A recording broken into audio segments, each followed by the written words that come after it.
सातारा लोकसभा मतदारसंघातून राष्ट्रवादी काँग्रेसचे उमेदवार उदयनराजे भोसले यांच्या विरोधात महायुती वंचित बहुजन आघाडीचे उमेदवार उभे राहणार आहेत। त्याबरोबरच आता तृतीयपंथीयांचा उमेदवार म्हणून प्रशांत वारकर निवडणूक रिंगणात उतरणार आहे।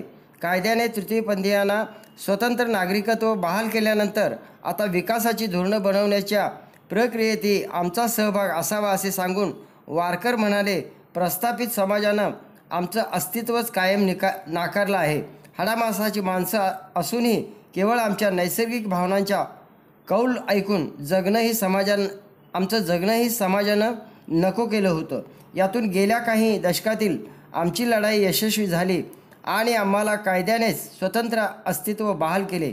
कायद्याने दिलेले हे अस्तित्वही नाकारण्याचे अनुभव आम्हाला आले। त्यामुळे आमच्या हक्कासाठी निवडणूक रिंगणात उतरण्याचं मी ठरवलं आहे।